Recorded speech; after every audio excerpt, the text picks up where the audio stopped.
Okay, so díomh agus fáilte ráis a chuirde. Tásúla gom nach raibh mór an deacreachtaí goibh leis an obair inné, ach ní bhfuair mé aon rifost uamh ag rá go raibh deacreachtaí agus an sin go dtí seo tá sé ceathrú tríos a thucht ihe de lún agus tá trúirdaí ag trééis an obair sin a dhéanamh so tá ag súil gombeach an obair déanta ag gach duine ribh deire an tréimhse atá an Microsoft Form ar fáildíobh don céad ceacht. Ok, so tásúla gom gúil seo ag oibriúdíobh freisin bé mé ag luair aiseolalas uamh níos de níos sa seachtain agus fiú leis na fís an seo le fáil amach bud bheith fechan dorthú. Ach bé se bheith denmh an ceachta buine leis an éonú lás fihead mí abran, so sin an dara ceacht an sin. Bé mé chur an fís an YouTube seo an sin agus bé an fur Microsoft ar fáil an sin freisin cumma leis an gná leathnach. So má téimmuid isteach an seo. Bé muid an an dul tríd na tróracha. So bé muid ag féach an de rís ar an teach ar leathnach 108 sa leabhar Deutsch Komplett. Inis bé muid ag díiristeach ar B agus C, na chur méid B ar an leathnach inné ach níarnmid mór an leis ach tásúla gom dus na daoine atá tar éis sé a léh inné go mbeadh mé an cuidiú libh inniu agus gur feici sibh go bhfuil roinnt arolalas a goibh hena féin agus ní raibh mór an cúna bheith tastalúh agus an sin bé muid ag bogat ra agus C. In í sin tá ceara ceist le déine, gach duine caithfidh sibh ceist a hen go trí á agart as Gaeilge ar an bhuair Microsoft, agus dus na daoine atá agsú le ord le bhéile dhéanamh sa tochaí, bé sibh se ag freagart ceist a cethair as Germánis agus sin ceist a buineann le Alt nó Mír C.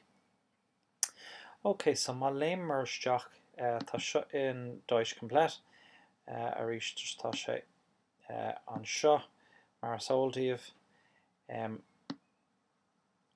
ach léimmuid as an OneNote tuis just gohfuil sin níos soléir domsa agus mo spéachlíon asnamh ceapan gúil siad actually sa seomar ranga so tam gáníad agus mé sáile. So, Teil B. Der Monate Au pair, du bist mit der Schule fertig und 18 Jahre alt. So, tá siad na cur ceist amach cuat. Ó heh 10 Monate mar Au pair. Du bist, tú, tá tú, mit der Schule fertig, creachnathe, und 18 Jahre alt. So an bhfuil tú, creachan leis an scoil agus 80 bliana d'aois. Wie wäre es mit einem Job als Kinderbetreuer? Nou, sin an tuisce, ní an tuiscindach, an mócanílach. Chun is a méach sé. Chad a ceapan tú, bhfuil tú oscailte de post mar Kinderbetreuer. Duine a tugann cúnamh de páistí. Als Au-pair betreust du die Kinder deiner Gastfamilie und hilfst du bei der täglichen Hausarbeit mit. So, mar Au-pair bei tú ag tuairt aird dus na páistí don clán, now sin sin AOI, ní just cosúla like rud ag an digitach, an clán an gast an guest family, so an clán. Agus caríonn tú go léithúil leis an obair T. Dafür bekommst du die Unterkunft, Verpflegung und Taschengeld. Dus sin fáinne tú. Na Unterkunft, tagann se sin sú sa béiltriil sa ról ghlacha. So Unterkunft sin lóistíní, lodgings, lóistíní. Verpflegungen, sie sind like an Essen und Archkuttelte is doilm cad léon siad bed and board. Look sure tá sé an seo food and board. So sin an bí agus áigen chun do ceanna chuna lí, Verpflegung. Tagann se sin as an focail Pfleger, so an Krankenpfleger in an Krankenschwester. Sin duine a tugann ara dus na gná rudí saoil atá ag tastal. Und Taschengeld. Na gléonn si Taschengeld ar tuisnach bhfuil tú ag fáil íceach, tá tú ag fáil agad póca, mar tá siad san na gargant go bhfuil siad ag tuairt bí agus lóistín agus gachrúd an sin sé an eisce dit, so tá si dúireach just ag tuairt Taschengeld dit sin an Bezahlung.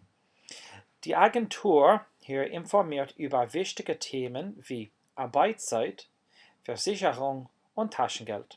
So bei an gníomhairí ag tuairt eolas dit faoin na hábhar seo a leanas. So na tréimhsí oibre, cursaí sábháilte nó sláinte sábháilteachas, und Taschengeld. agus an airgid, und findet auch die passende Familie für dich. Agus I'm sin siad an clán ceart dit. Alright? So ma téimid arai go Mír C. Wir haben hier 6 Monate Freiwilligendienst. So wie sin 10 Monate au pair, tá seo 6 Monate Freiwilligendienst. Now, wie man play seo hanna féin blina cahar cínte. Ach, Freiwilligendienst na dynne gedam sin nos Germanische, oberjónach a dhéana. So idir deran haar teste, agus tús an old school, te gan átógan na lándáibh sé mí nó blian, séir agus denan siad Freiwilligendienst sin an oberjónach. Agus tá nó sin ag seachtain am go raibh orthú. Oberjónach dhéanamh nu freisléir an arm. So, ein Freiwilligendienst ist perfekt, die Kultur kennenzulernen. So, ein Freiwilligendienst tá an tréimhse oberjónach iontach chun aithne a chur an cultúr. Now, kennenlernen, actually, you know, tá fís an iontach feice gom YouTube le déine faoin difriocht idir kennenlernen an rud éigen wissen, so an bríthir kennen an wissen, so chuirtí me sin suas. Agus is féidir le féchantéir. But tá difriocht an wissen buine sé le ólas kennen is rud éigen pásanta. Denn du arbeitest in einem sozialen, kulturellen oder sportlichen Projekt. So, chun tú aithne an cultúr, tus gomínta ag obair I rud éigen sosiálta, cultúra nó sportúil agus sin tionscnamh. So tionscnamh, sosiálta, cultúra nó sportúil. Nó im Natur, nó sanádor, und Umweltschutz mit, agus kostend den Timpelacht, kostend an Timpelacht. Ann freisin. Du arbeitest im Kindergarten oder an einer Schule mit. I bringen tú in Kindergarten, seo sanínere, oder in einer Schule, nu is Kollegen. Und du betreust behinderte Menschen. Agus tugann tú ara do daoine le mí chumas. So, tá sin anna cosú leis an béarla in á rire. Behinderte sin hindered. Daoine atá hindered, daoine atá feiban acu, so sin daoine le mí chumas. So caríonn tú lo siúd. Oder du kümmerst dich Tiere. So, sich kommen sin a ríist ara nó ara speisialta a thuirt nó súla catha bhéir.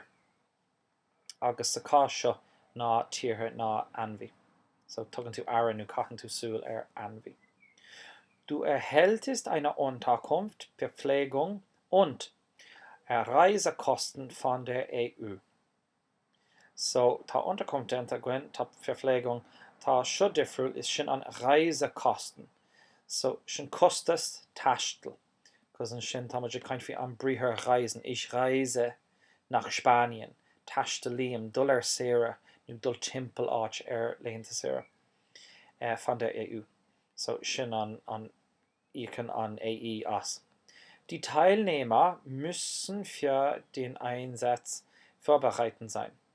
Now, teilnehmen an bríthir is ag ghlacha part.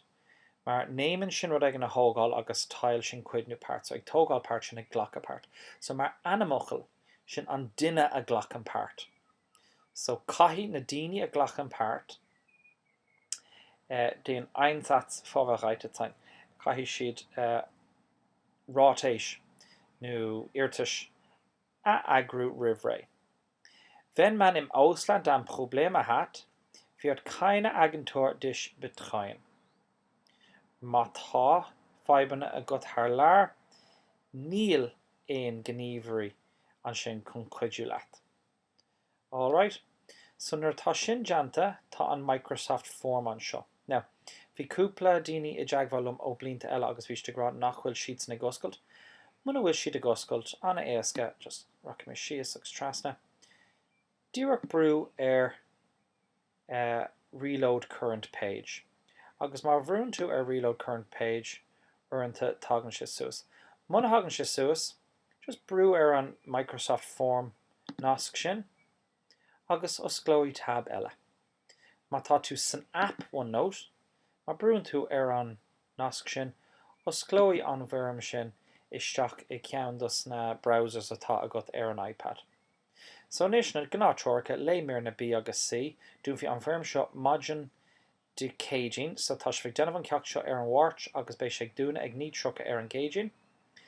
Agus cai gachtain na ceist 1, 2, 3 ar agart as Gaeilge agus ord levéil ceist chathair. So ceist na hain, cad atá gceist le fannacht bliana thar lear. Tá sé caint faoinar tá sé caint faoi ag fannacht thar lear ar fad blian. So is dóilm go sin I Mír A. Céirdí na tascna bheith ag taslawet mar au pair, so sin Mír B, so céirdí go díreach na rudí atá le déanamh agat. Agus anam na 5 tasc a déad fa a dhéanamh mar oibrií dheonach. So sin 5 rud gur bhéad fa a dhéanamh agus tú ag obair go dheonach, so tá siad ar fad an sin ó thaobh na tionscnamh agus na handhís gacrad. Daoine atá ag denmh ord levéil, warum müssen die Teilnehmer am freiwilligen Dienst vorbereitet sein?